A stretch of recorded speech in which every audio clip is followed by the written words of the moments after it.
dans un sous-bloc. Passons maintenant à la machine asynchrone.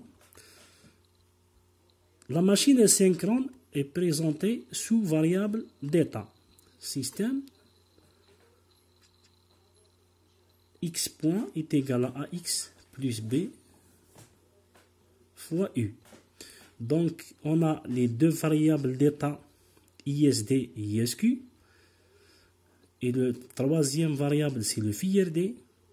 Quatrième variable, c'est le phi RQ. Donc, si on revient vers le cours ou vers la brochure du TP, voilà, la même chose, on a dit que on peut créer des subsystèmes. Pour la machine asynchrone, c'est un modèle d'état présenté par 4 variables. Donc, les quatre variables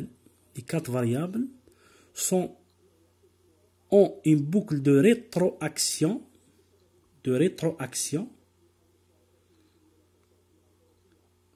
Cette rétroaction est utilisée dans la boucle interne ou dans la fonction qui correspond à ce variable, c'est-à-dire pour la variable ISD, on a les autres variables, c'est-à-dire si on prend la première expression, voilà, on revient un peu vers la brochure du cours.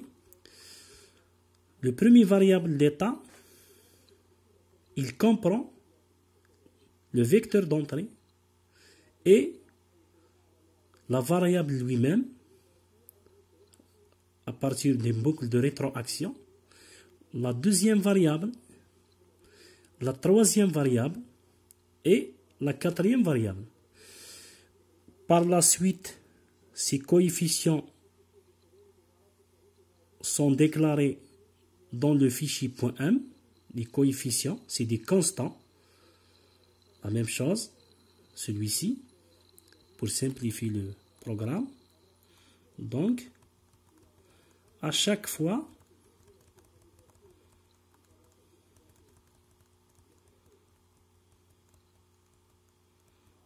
on fait la rétroaction. C'est-à-dire, dans le système présenté précédemment sous forme des variables d'état, on prend la première équation, c'est-à-dire que la sortie de cette fonction, c'est le dérivé du courant ISD. C'est le x point. Ce point, il correspond à ISD point. Après l'intégration, en obtenant le courant ISD. La même chose, dans ce point, on a ISQ point. Après intégration, on a le ISQ. La même chose pour le phi RD et le phi RQ. Donc, la même chose pour la deuxième fonction et la troisième fonction et la quatrième. Mais à l'intérieur, on doit déclarer les coefficients lambda, Ks et Ks sur tau R, tel que tau R, c'est la constante du temps rotorique. Sigma, c'est le coefficient de dispersion. Ls, c'est l'inductance propre statorique. La même chose pour les autres sous-blocs. Donc, la même chose, on sélectionne ce modèle. Et on va le mettre dans un sous-bloc. On va créer un subsystème. Voilà.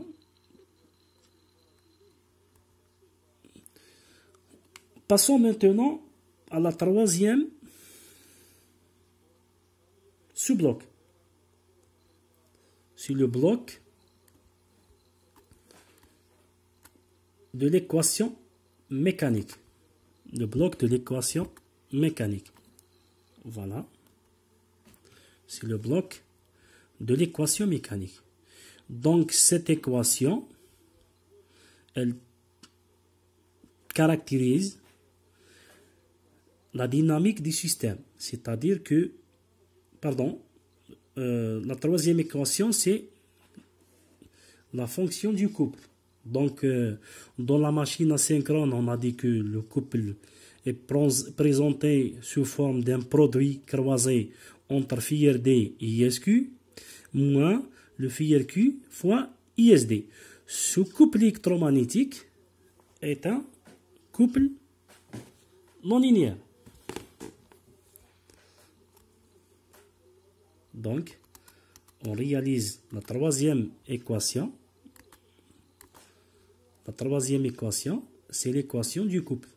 Donc, le couple est présenté sous forme d'un produit croisé entre la variable U3, c'est le filière D, la variable U2, c'est le ISQ, moins la quatrième variable, c'est le filière Q fois ISD, fois, bien sûr, la constante P, le nombre de paires de pôles, Lm, c'est l'inductance magnétisante, et LR, l'inductance mutuelle, et LR, c'est l'inductance propre rotorique. Après la réalisation du couple, du schéma du couple, on le met dans un sous-bloc. La même chose pour l'équation de la vitesse.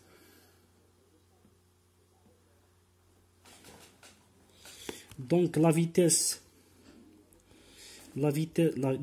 de la vitesse est obtenue à partir de la dynamique du système.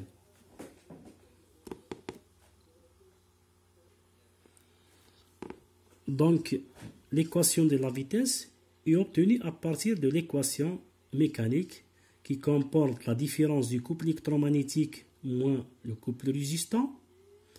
Donc la fonction f de u comporte la différence entre le couple électromagnétique, c'est-à-dire U1, moins le couple résistant, U2, fois le produit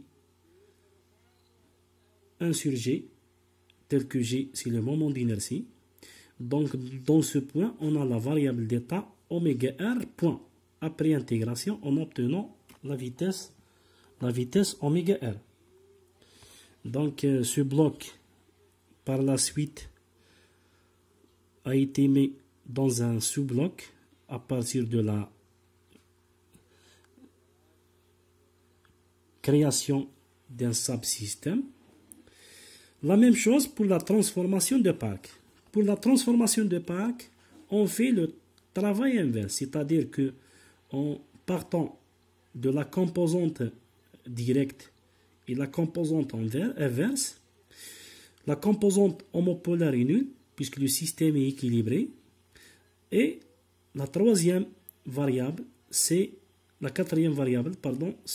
l'angle θ. Donc, on va faire le passage du biphasé vers le triphasé, c'est-à-dire la tension VA est obtenue à partir de la première équation de la transformation de Park inverse. La deuxième équation, la deuxième tension,